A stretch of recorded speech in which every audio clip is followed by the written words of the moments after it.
للنبي الكريم وآله وأصحابه الكرام الفاتحة. أعوذ بالله من الشيطان الرجيم. بسم الله الرحمن الرحيم. الحمد لله رب العالمين الرحمن الرحيم مالك يوم الدين. إياك نعبد وإياك نستعين. اهدنا الصراط المستقيم صراط الذين أنعمت عليهم غير المغضوب عليهم ولا الضالين آمين. السلام عليكم ورحمة الله وبركاته. بسم الله الرحمن الرحيم. قال المصنف رحمه الله تعالى ونفعنا به والمسلمين بعلومه بالدارين آمين يا رب العالمين. Ayat berapa? Hah? 75.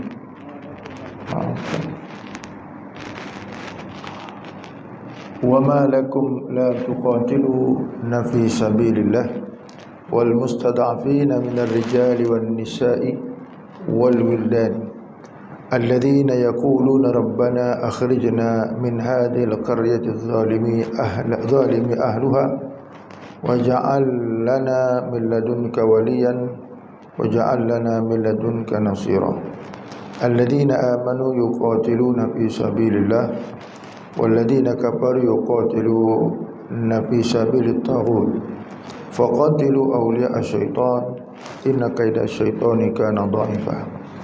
Dan mengapa kamu tidak mau berperang di jalan Allah dan membela orang yang lemah, baik laki-laki, perempuan maupun anak-anak, yang berdoa, wahai Tuhan kami, keluarkanlah kami dari negeri ini, yakni Makkah, yang penduduknya zalim. Berilah kami perlindungan dari sisimu dan berilah kami penolong dari sisimu. Orang-orang yang beriman, mereka berperang di jalan Allah, dan orang-orang yang kafir berperang di jalan Taghut. Maka perangilah kawan-kawan syaitan itu, kerana sesungguhnya tipu daya syaitan itu lemah. Alhamdulillah, para jemaah yang dirahmati Allah, malam ini kita menyambung mudzakarah ilmu.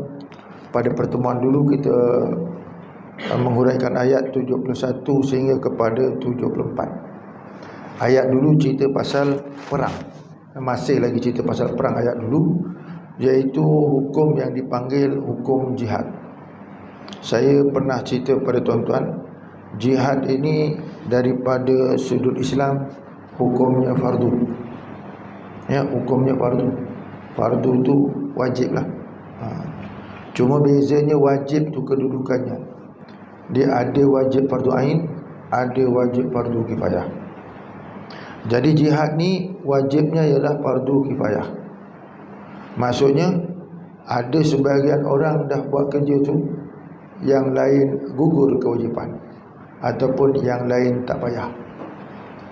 Contoh dia, kalau sebuah negara tu dia ada tentera, ya, satu negara tu tak semua orang masuk tentera. Dia ada tentera, ada polis. Maka tentera dan polis itu cukup untuk menjaga sepadan daripada diceroboh oleh musuh-musuh. Maka ketika itu hukumnya fardu kifayah. Ya, yang mana tak terlibat tak perlu untuk terlibat, kecuali kalau keadaan itu sudah menjadi namanya nafar am. Kalau dah jadi nafar am, maka tak boleh tidak semua orang kena terlibat. Maksud nafar am, iaitu tentera dan polis yang ada tu tak cukup, sehingga musuh boleh masuk dalam negara atau negeri. Polis dengan tentera tak cukup. Ketiga itu semua orang, rakyat biasa, wajib terlibat. Kenapa? Sebab dia sudah menjadi nafar am.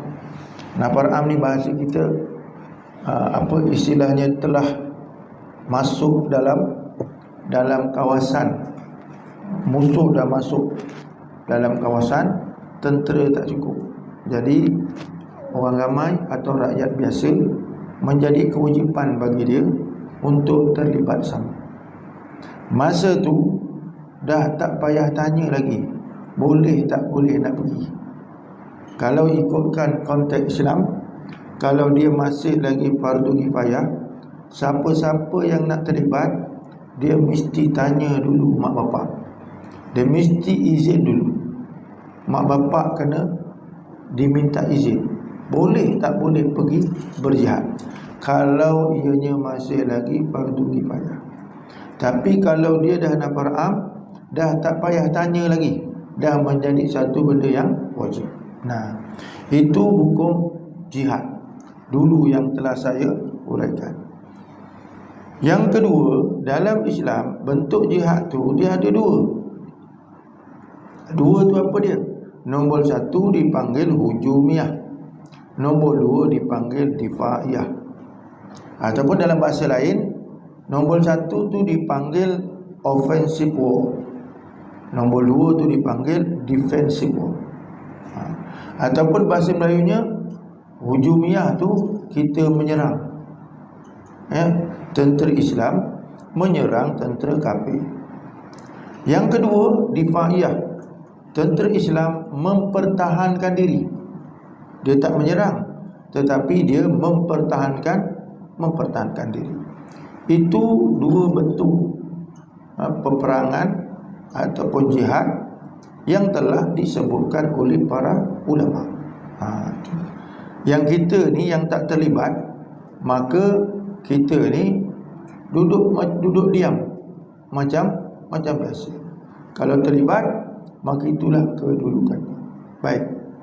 Kemudian juga ulama membahagikan jihad itu dengan beberapa bagi. Satu, ada nama jihad itu melawan orang kafir. Jihad melawan orang kafir. Dulu saya sebutkan, kafir itu kan ada beberapa kategori. Ada zimmi, ada musta'man, ada mu'ahad, ada harbi. Yang berlawan dengan senjata itu dengan kafir harbi. Kafir harbi. Jadi artinya, bila jihad itu dengan kafir harbi, dia memerlukan pengorbanan diri dan harta. Diri dan harta, dua-dua sekali. Itu kalau jenis jihad dengan kafir harbi. Yang kedua, jihad melawan syaitan. Dia ada empat. Yang kedua, jihad melawan syaitan. Syaitan tu musuh juga, kita kena lawan dia. Kerana Quran kata innahu lakum aduwwum mubin, dia itu musuh yang nyata. Jadi kena lawan. Itu pun dengan diri kita kena lawan dia. Kita tak boleh, maknanya lawan kafir harbi, tapi syaitan, iblis kita tak lawan. Kalau kita tak lawan, itu yang nak pergi masjid malas, nak duduk kuliah pun malas. Kenapa? Syaitan punya kerja. Syaitan kata apa? Duduk rumah lagi sedap daripada duduk kuliah. Duduk rumah boleh makan-makan, duduk kuliah asyik dengar je, kan? Itu syaitan punya kerja. Ada juga kadang-kadang syaitan kacau masa kuliah, kacau. Syaitan kata lebih baik kau tidur daripada kau dengar. Itu kena kacau di syaitan. Jadi jihad nombor dua ni jihad lawan syaitan. Hukumnya wajib. Kita tak boleh biarkan. Kalau kita biarkan, apa jadi? Dia jadi kawan. Tuan-tuan, dalam Quran sendiri sebut, orang yang tak lawan dengan syaitan, tidak berlawan, syaitan jadi kawan. Bila tak jadi lawan, dia jadi kawan. Allah Ta'ala kata apa? Wa may ya'su an dzikri rahmani nuqayyid lahu syaitan fahuwa lahu qarin. Ayat 36 surah Zuhruf. Allah kata siapa-siapa yang hidupnya lupa dengan Allah, tidak mengikut Islam, maka kami jadikan baginya syaitan menggoda dia, sehingga syaitan itu menjadi qarin. Qarin itu makna kawan baik, best friend. Bayang tuan-tuan, suruh lawan tapi jadi kawan. Tu kan. Tuan-tuan tengok, kalau biasa di luar berlawan dengan setan, kita tahu setan tu ada. Tapi dekat masjid pun dia ada juga. Dia ada. Duduk kat tengkuk, dia usap tengkuk, patah tengkuk kita lama-lama. Tu. Baru 15 minit mula kuliah, dia tidur dah. Itu contohlah tuan-tuan. Yang ketiga, jihad dikatakan jihad melawan hawa nafsu. Tadi jihad melawan kafir, dua setan, tiga jihad melawan hawa nafsu. Hawa nafsu kita kena lawan. Dia tak boleh kita ikut hawa nafsu. Quran kata begini, afara'aita man ittakhadha ilahahu hawa wa adallahu Allahu ala ilm wa khatama ala sam'ihi wa qalbi. Maksud dia, adakah kamu tidak melihat orang yang menjadikan hawa nafsunya sebagai Tuhan? Quran kata tu, afara'aita man ittakhadha ilahahu hawa. Adakah orang apakah kamu tidak melihat bahawa orang yang menjadikan hawa nafsunya itu sebagai Tuhan? Ada orang jadikan hawa nafsu sebagai Tuhan, bertuhankan hawa nafsu. Kemudian dia kata apa? Wa adallahu Allahu ala ilm, dan Allah Ta'ala sesatkan orang atas ilmu. Maknanya bukan bodoh, ada ilmu, tapi disesatkan oleh Allah. Kenapa? Ikut hawa nafsu. Tu. Tuan-tuan, kalau malam ni ada kuliah, malam yang sama ada bola, agak-agak tuan-tuan nak gimana? Kuliah kan? Sebab kenapa? Biasa dah. Biasa pergi masjid, biasa pergi surau, biasa dengar kuliah, biasa.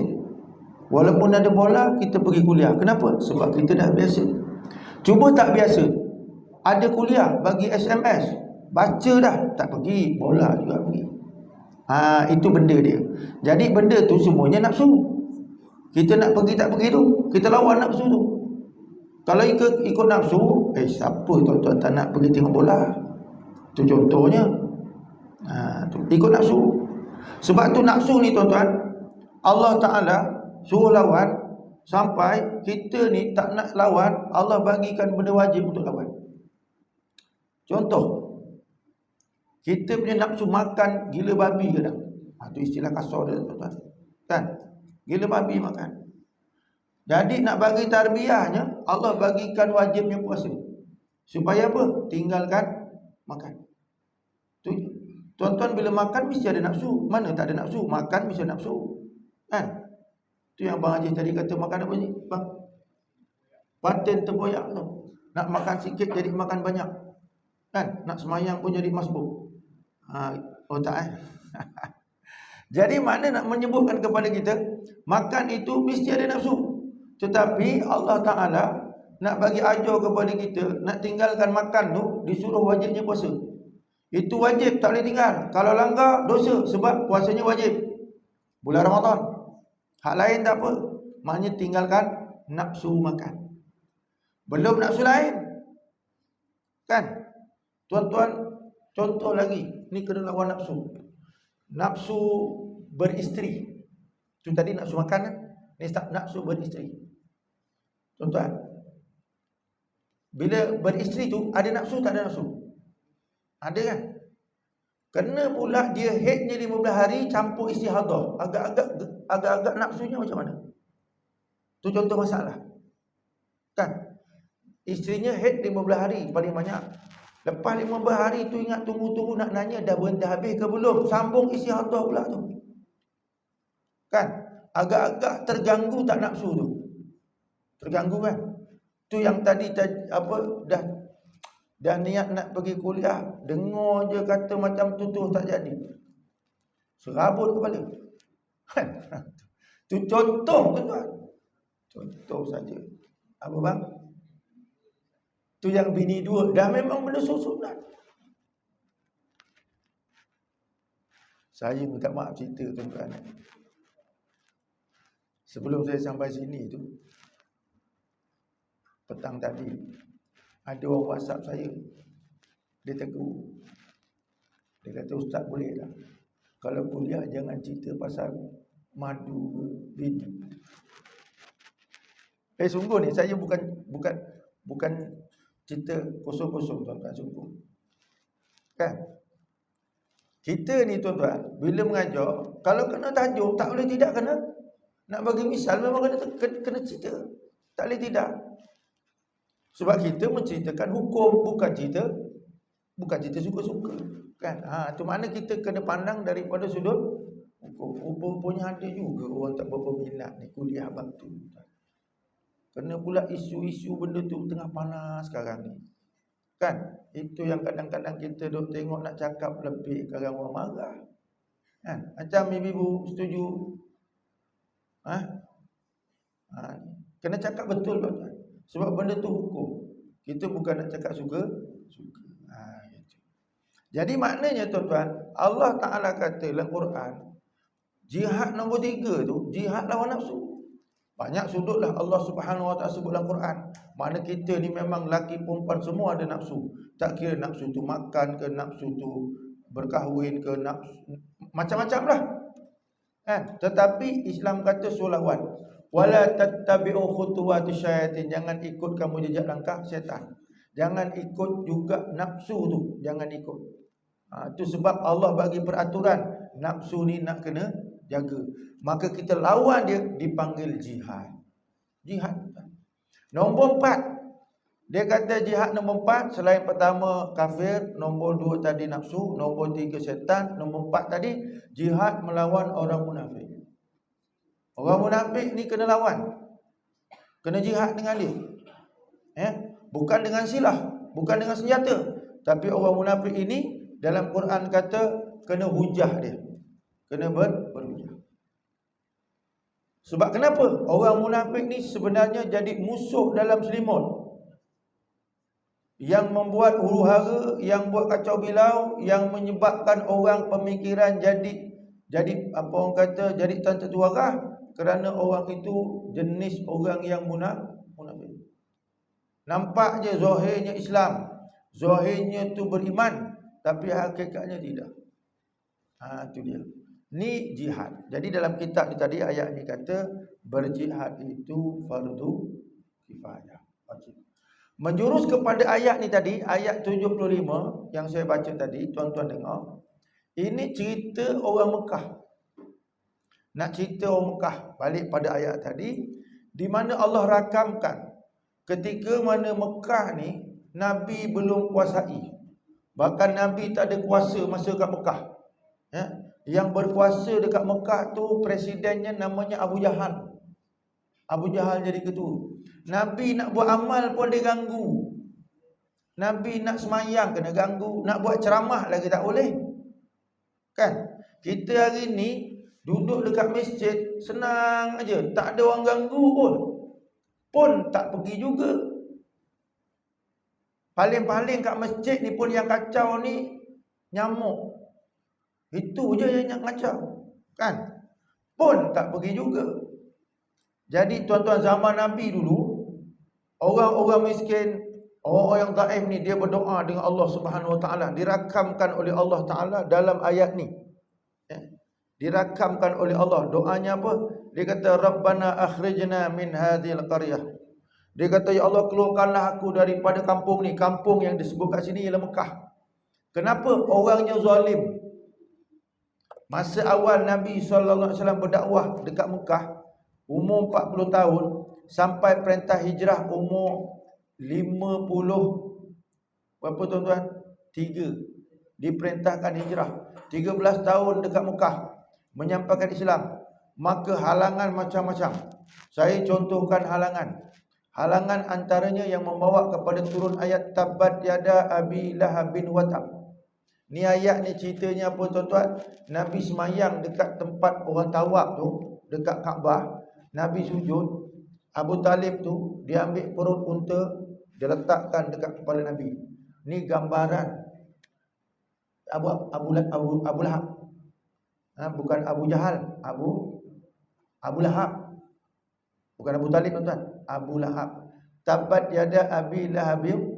Tu turun ayat ni ceritanya pasal Nabi semayang lah dekat Mekah, dekat Kaabah. Abu Lahab ambil perut unta letak kat kepala dia. Itu gaya gambaran Nabi masa dekat Mekah. Nak buat amal pun kan kacau. Kan? Kita boleh sujud tak ada orang pijak pun. Cuma yang pijak kepala kita cucu kita je. Tu kan. Orang tak pijak pun kadang tak nak datang. Kan? Masjid kadang sebelah rumah, surau sebelah rumah tak sampai. Warung tuan-tuan dekat Tanjung boleh sampai. Ini bukan orang sini tuan-tuan, orang tempat lain. Kan? Yang masjid sebelah rumah tapi dekat Tanjung boleh sampai, masjid tak boleh sampai. Jumpa kat masjid tak pernah, tapi kalau jumpa kat warung selalu. Kan? Kita jumpa kat sini mana tak pernah jumpa kat masjid. Kan? Tu biasa. Jumpa kat sini pula kita, jumpa masjid tak pernah. Ni masalahnya tuan-tuan. Kan? Zaman Nabi nak beramal tu kena kacau. Tu satu. Yang kedua tuan-tuan, Nabi nak pergi semayang. Nabi nak pergi semayang, tempat jalan dia tu, dia letakkan duri-duri. Tu ayat fi jidha hablum min. Tu ceritanya tu, isteri Abu Lahab namanya Ummu Jamil. Malam-malam tu dia cari kayu yang ada duri. Tujuannya kayu ni letak tempat Nabi jalan pergi masjid, supaya nanti terpijak kaki Nabi. Jadi tuan-tuan, dia pun cari, dia ikat, dia angkat macam orang dululah tuan-tuan. Dah siap angkat. Angkat-angkat kena jerkah malaikat Jibril, jatuh terjerut lidahnya lehernya dengan tali tu, mati. Tu ayat fi jidha hablum min, tu ayat dia tu. Nabi nak pergi masjid, jalannya kena kacau, kena letakkan macam tu. Ni kadang-kadang kita nak kena pergi masjid, orang dengki juga, letakkan paku tengah jalan. Nabi pernah kena dulu, kan?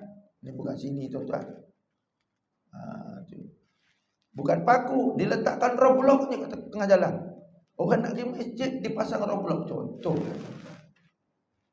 Kita ni pula ada lesen tak bawa lesen, ada roblok, balik tak jadi tuan-tuan. Lesen ada cuma tak bawa je, balik. Itu contoh zaman Nabi. Nabi nak buat kuliah dekat Masjidil Haram tak boleh. Tadi tu jalan. Nombor 3, nak buat kuliah macam ni tak boleh tuan-tuan. Tauliah tak dapat. Ni bukan nak kata betul. Sebab tu tuan-tuan baca sejarah Nabi SAW, Nabi gunakan rumah Arqam ibnu Arqam untuk buat kuliah, untuk buat ceramah. Dia terpaksa cari rumah orang untuk bercakap. Dekat Masjidil Haram tak boleh.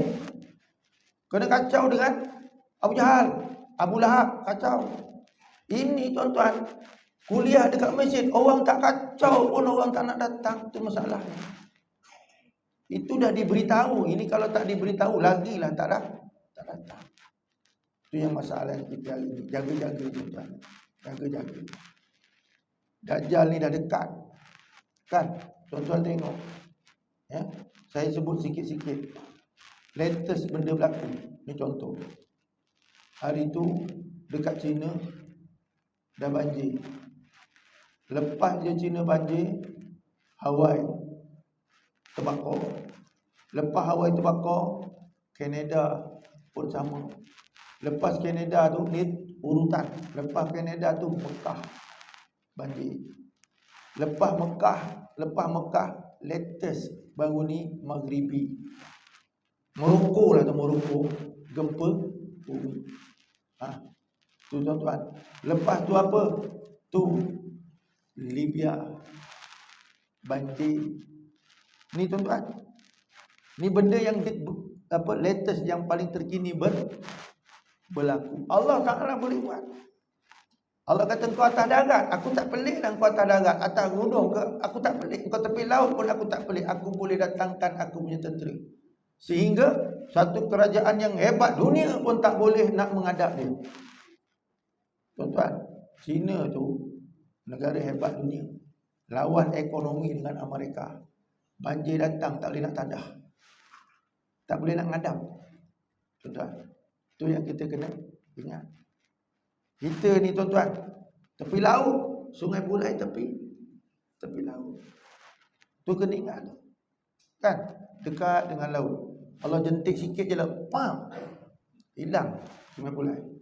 Betul tuan-tuan. Yang duduk dekat atas darat sana jauh daripada laut, dia tak boleh temberang. Kan?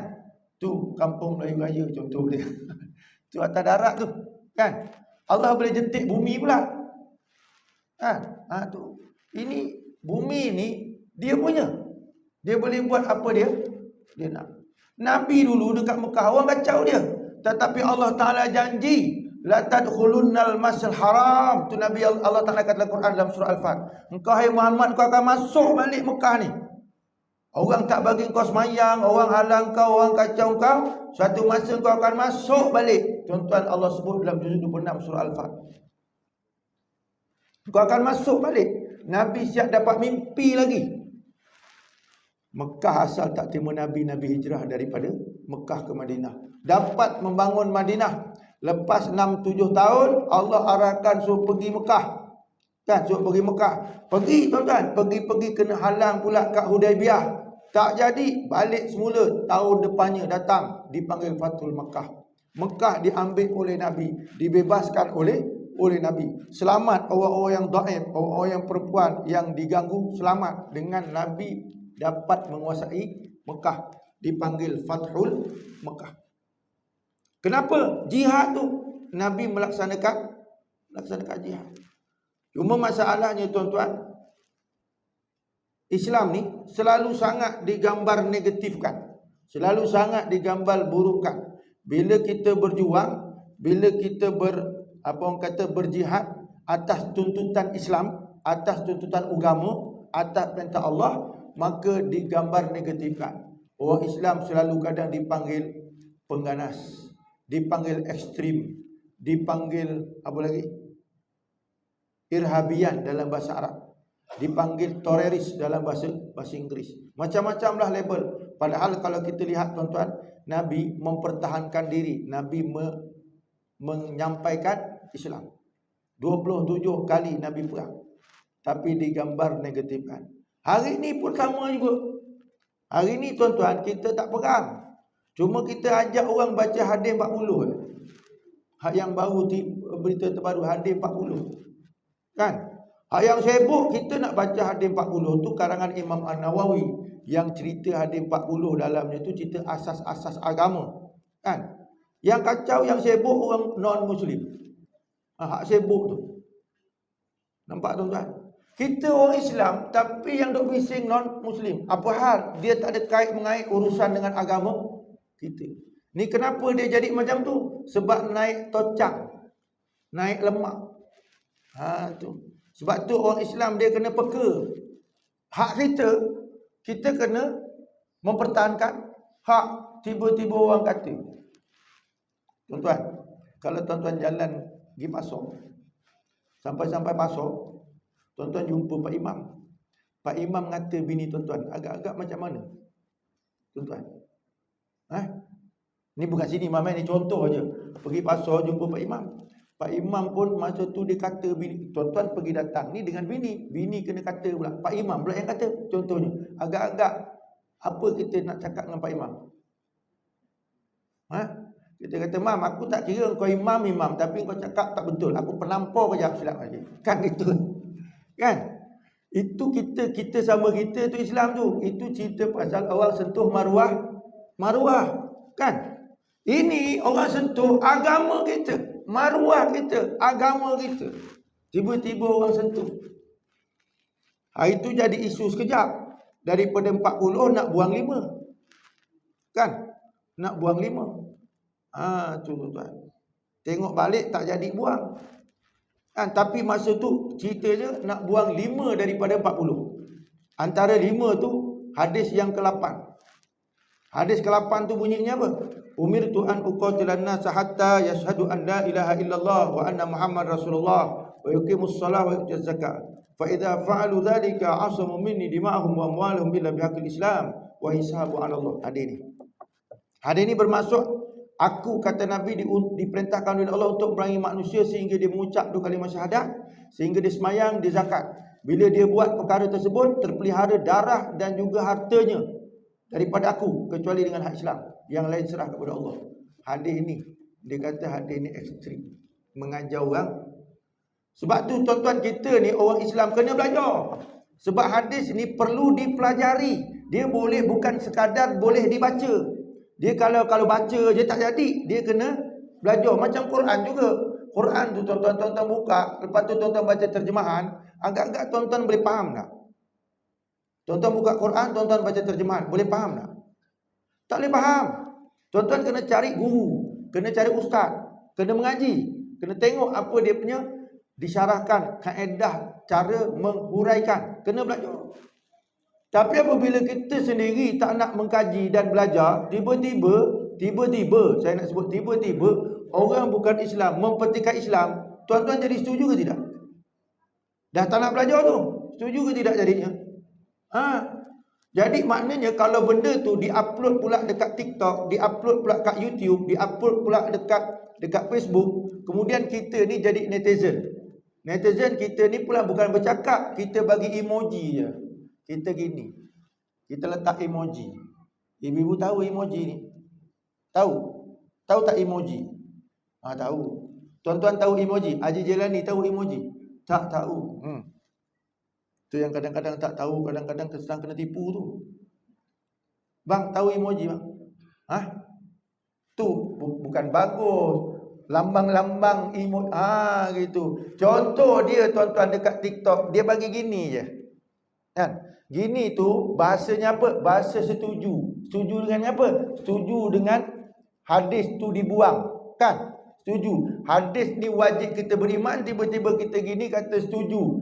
Kafir. Faham tuan-tuan? Ar-redha bi kufrin kufrun. Redha dengan kufur jadi kufur. Tu kata ulama. Redha bi maksiatin maksiatun. Redha dengan maksiat jadi maksiat. Tu yang kena belajar tu. Kita ni tuan-tuan, sebodoh-bodoh kita orang Islam, kalau belajar, dia mulia di sisi Allah. Walaupun masa kita ni belajar, sekali dengar, habis saja kuliah, aku tak faham lah apa benda ustaz cakap, pun masih mulia lagi. Pun masih mulia. Orang duduk majlis ilmu, tuan-tuan, dia tak faham apa yang disampaikan, dapat pahala tak? Dapat, walaupun dia tak dapat ilmu, berartinya dia masih mulia lagi. Masih mulia. Daripada kita ni dah memang bodoh, tak nak belajar, lepas tu murakkab pula. Kan tuan-tuan, dah bodoh tak nak belajar, jadi murakkab. Dua kala, double bodoh. Tu. Tuan-tuan, saya tak nak tanya satu soalan. Kita ni kena belajar sampai bila? Mam, sampai bila mam? Sampai liang lahat. Betul bang?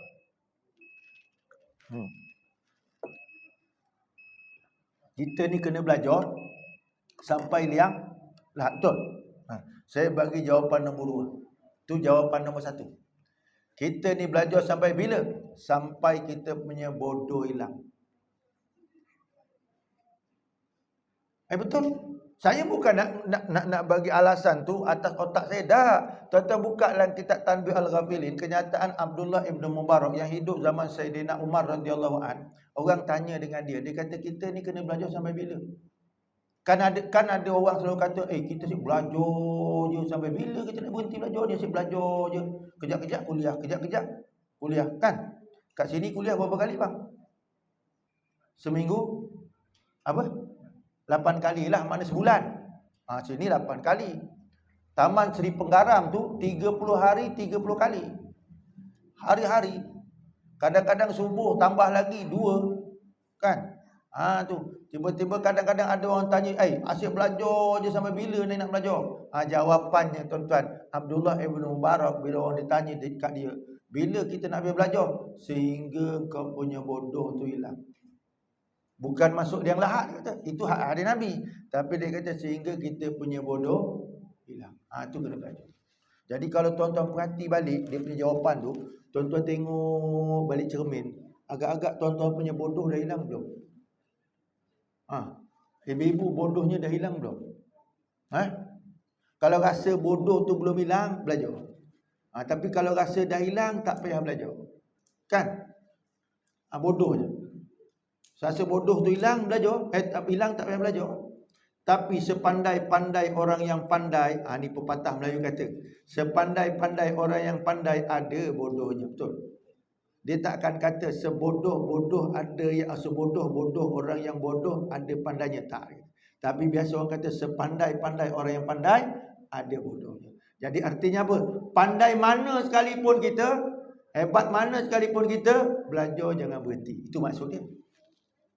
Belajar jangan berhenti. Jangan kita rasa kita ni dah tua tuan-tuan, makan garam dah lebih, maka kita rasa kita belajar dah banyak. Kadang-kadang lagi tua lagi banggal tuan-tuan. Kalau bahasa apa orang kata, bahasa Bugisnya apa? Bahasa Jawanya banggal, bahasa Bugisnya apa? Apa dia? Itu yang saya tak hafal tuan-tuan. Ni tuan-tuan, ada jenis begitu. Kadang dah tua tuan-tuan, nak diajar payah. Nak diajar payah. Sebab tu tuan-tuan, kita kena belajar menundukkan kita punya sombong. Kena turunkan kita punya sombong. Saya nak ajak macam ni punya fahamnya tuan-tuan. Gini. Ni bukan nak ngenekan orang, tapi kita kena sedar diri macam ni. Saya dan tuan-tuan bila duduk kuliah selalu bermakna kita akan ada ilmu. Betul tak? Tapi tuan-tuan kena ingat, dalam keadaan tuan-tuan makin banyak ilmu, tuan-tuan jangan lupa asal dulu tuan-tuan memang bodoh. Tu jangan lupa. Walaupun kita ni dah ada ilmu, jangan kita lupa kita dulu sebelum ada ilmu kita dipanggil bodoh. Makna title bodoh tu ada dekat kita. Jangan kita tarafuk, hai, aku ni kan ustaz. Jangan tuan-tuan. Dia ilmu dia tu pun asalnya dia bodoh. Dia tak tahu. Allah bagi tahu, maka barulah ada ilmu. Jadi artinya seorang ustaz, seorang tok guru, seorang alim, seorang imam, seorang bilal, orang biasa, dia tak boleh tinggi diri.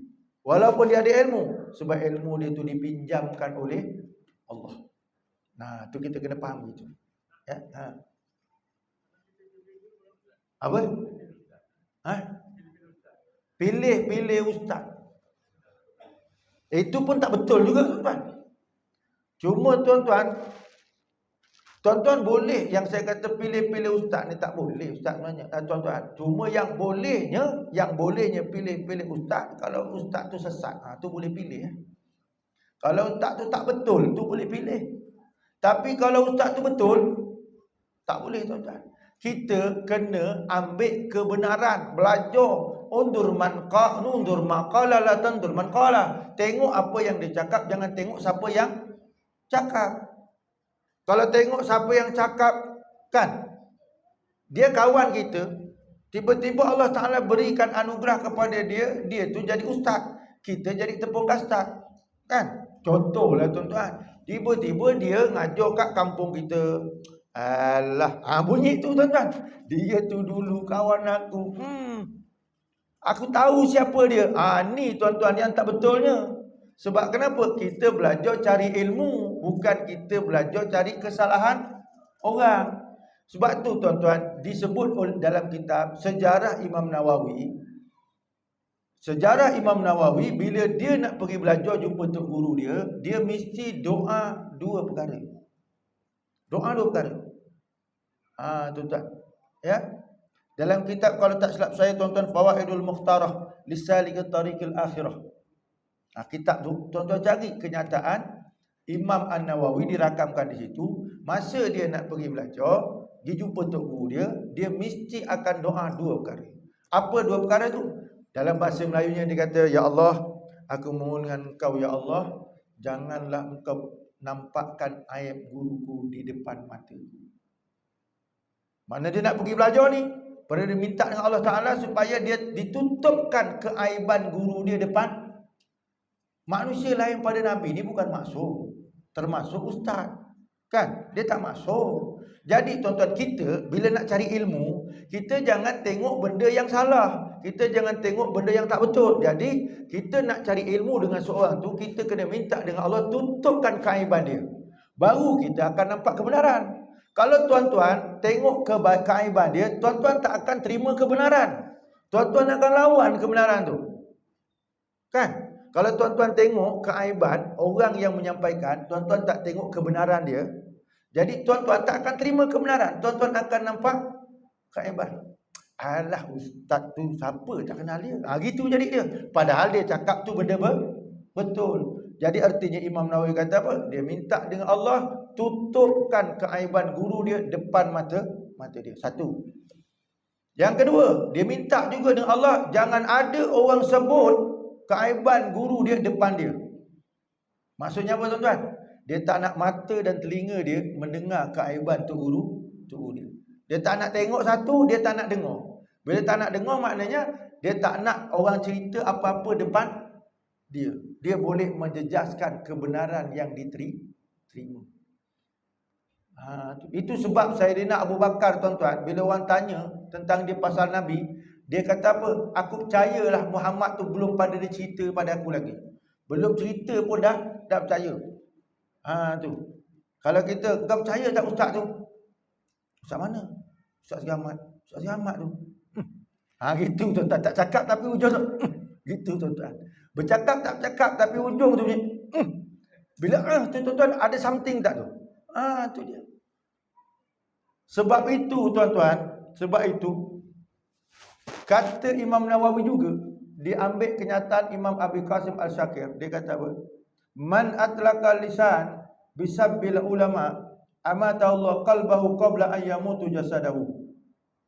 Siapa-siapa ringankan lidah untuk menghina ulama ataupun senang hina ustaz dia, tok guru dia, amata Allah qalbahu qabla an yamutu jasadahu. Allah matikan hatinya sebelum pada jasadnya mati. Kalau hati dah mati tuan-tuan, pergi belajar agak-agak boleh masuk tak boleh masuk? Tak boleh masuk. Hati ni kata Imam Al-Ghazali wi'aul ilmi, adalah merupakan mangkuk bagi ilmu, tempat letak ilmu. Hati tu. Tapi kalau hati tu dah mati, nak letak kat mana? Mangkuknya dah tak ada tuan-tuan. Yang ada mangkuk ayun aja. Memanglah tak dapat. Tu dia. Sebab tu tuan-tuan kena husnuzan. Saya ingatkan bersama untuk tuan-tuan dan diri saya. Kita belajar jaga niat. Kita belajar jaga telinga. Kita belajar jaga mata. Kita belajar jaga lidah. Kenapa? Walaupun kita duk tengok tok guru kita tu bercakap tuan-tuan, jangan sekali-kali cerita keburukan dia. Kenapa? Kita memang tak nafikan dia tu bukan Nabi. Dia bukan maksum. Kan? Kalau dia tu ada salah antara dia dengan Allah boleh ampun. Tetapi kalau tuan-tuan menimbulkan kesalahan, dia datangkan apa? Kan? Kalau kita belajar dengan seorang tok guru, kita nampak silap dia. Silap tu antara dia dengan Allah. Tapi bila kita timbulkan silap dia, antara kita dengan dia ada dosa. Betul tak? Masa tu nak berhakim depan Allah Ta'ala. Kalau dosa dengan Allah Ta'ala mudah nak ampun. Tapi kalau dosa dengan manusia, kan? Tiba-tiba sampai hari akhirat depan mahkamah Allah Ta'ala bila dihakimkan. Contohlah tuan-tuan, sekali keluar pap nama Abang Haji keluar. Contoh. Nanti contoh saja. Sebab nak bersihkan jiwa dia gitu. Sekali tengok-tengok dia punya story. Duduk kuliah Ustaz Ghazali. Tapi bila dah balik dia maki balik. Contoh. Dia mana berani maki kat depan, dekat belakang contoh kan. Itu dia ambil kira. Tu yang kadang-kadang tuan-tuan belajar mantul tak habis. Tuan-tuan senang je sebenarnya ilmu ni tuan-tuan. Allah berikan. Allah boleh beri kepada siapa saja dia nak. Dia boleh beri. Tapi syaratnya mangkuk ilmu tu mesti bersih. Tapi kalau mangkuk dia tak bersih, memang tak akan masuk. Sebab itu pepatah Arab kata manjahula syai'an adahu. Siapa-siapa yang jahil terhadap sesuatu, dia akan berlawan dengan perkara tersebut. Walaupun perkara itu benda betul sekalipun. Jadi kena jaga. Husnuzan tu kena jaga-jaga. Kalau tidak, kita punya ilmu pun out habis. Betul tuan-tuan? Tu dia. Betul.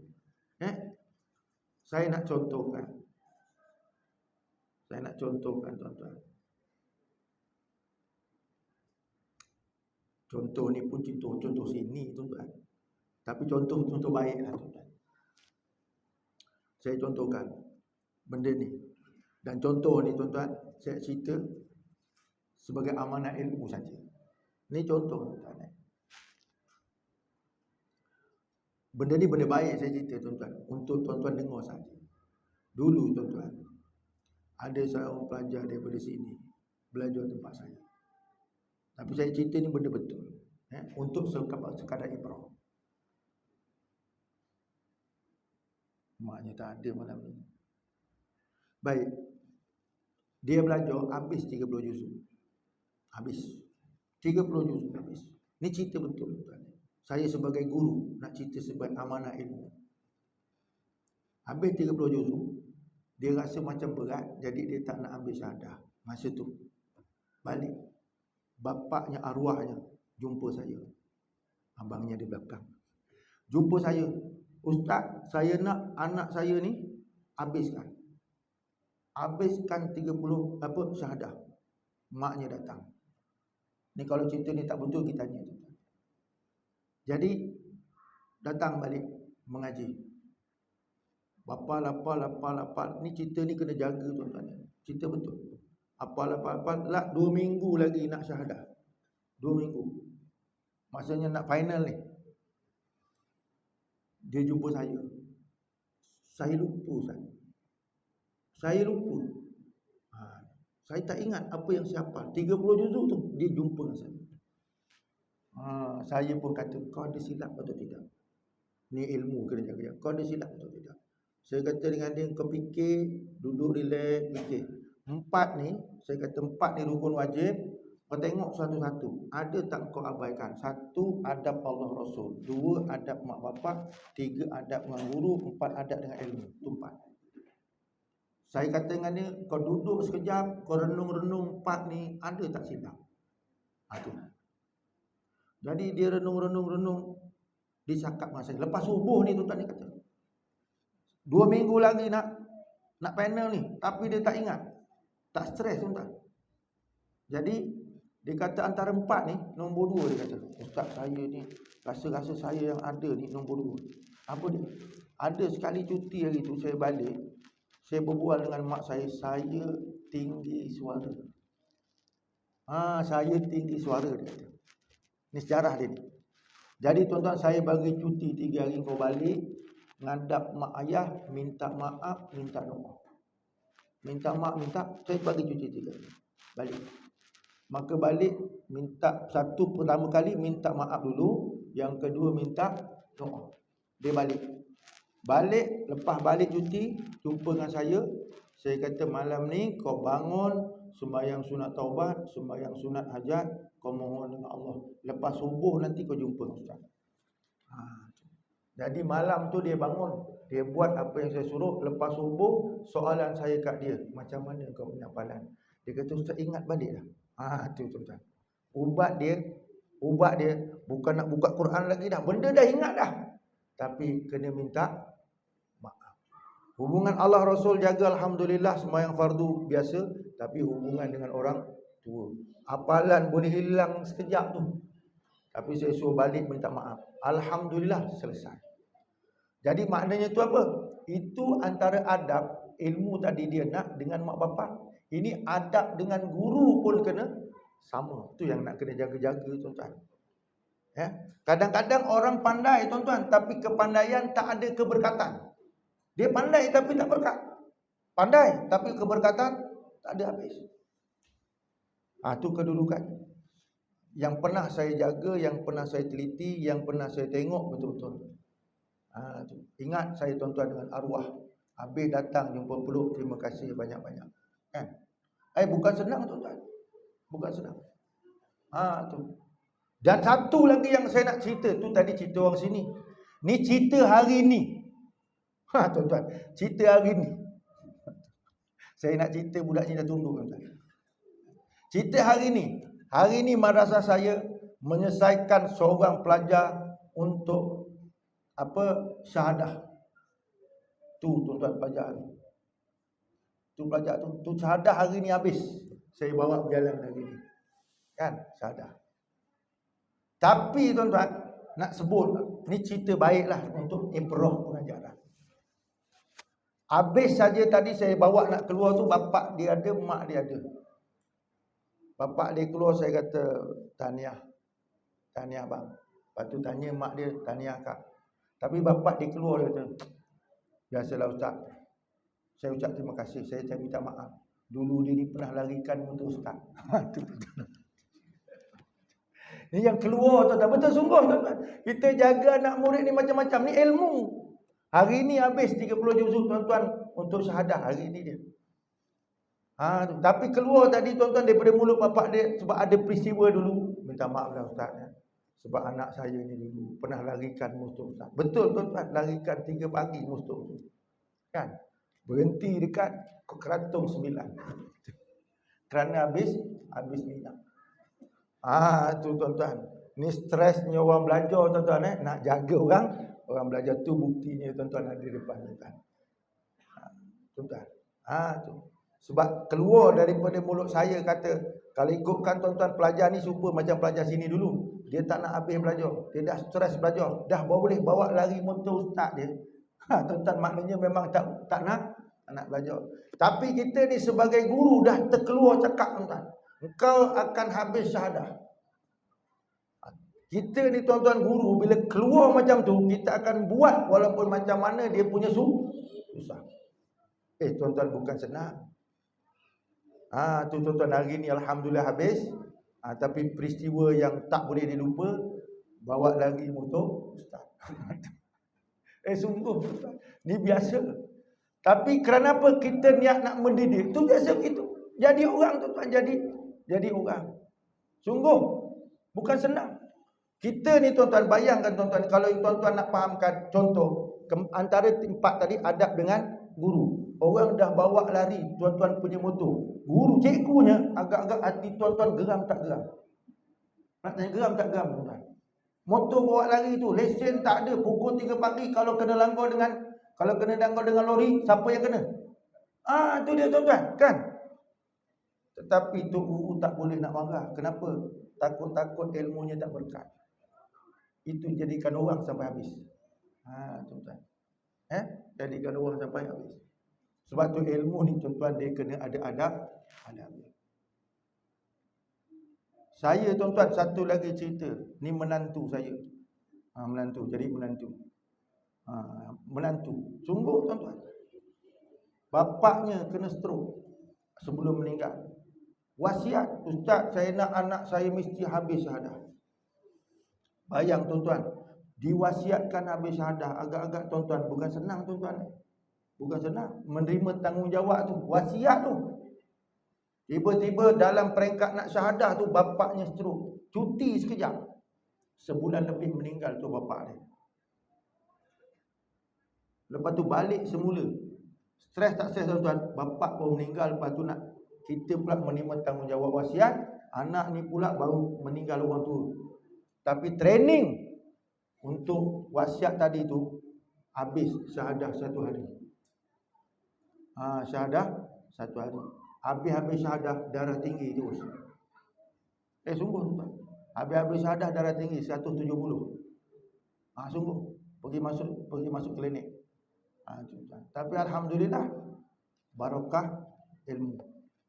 Terus jadi menantu. Sungguh. Ini tuan-tuan, ilmu nak kena jaga. Kena jaga sungguh-sungguh. Bukan main-main tuan-tuan. Kita bukan main-main. Walau susah pun kita jaga. Kenapa? Dengan dia lepas kita pun dapat barakah. Sebab tu tuan-tuan, belajar ilmu apa sekalipun tu kalau ilmu Quran, ni lagi ilmu agama, jadi nak kena jaga-jaga dia punya adab. Kalau tuan-tuan betul dia punya niatnya, tuan-tuan jangan bimbang. Walaupun tuan-tuan tak hafal Quran, walaupun tuan-tuan tak hafal hadis Nabi, tak macam ustaz, tetapi ilmunya tetap sama macam ustaz juga. Kenapa? Barakah ilmu. Barakah ilmu ni tuan-tuan bukan mesti pandai. Kadang-kadang barakah ilmu sikit tetapi dapat amal. Dapat amal satu, kemudian dapat sampaikan lagi. Itu barakah ilmu. Ada jenis orang yang pandai tapi tak ada barakah tuan-tuan. Pandai saja. Tapi amal tak ada. Lagi nak menyampaikan, lagilah payah. Lagilah payah. Tuan-tuan.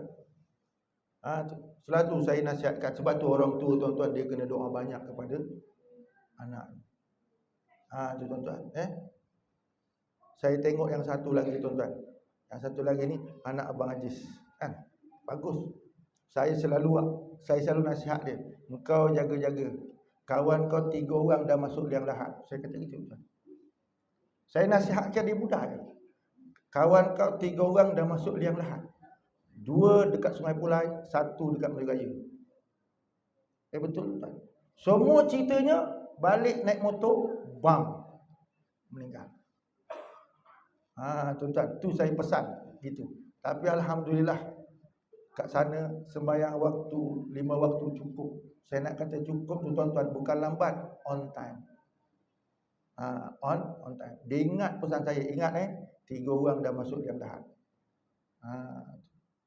Saya sebut begitu. Kan? Itu.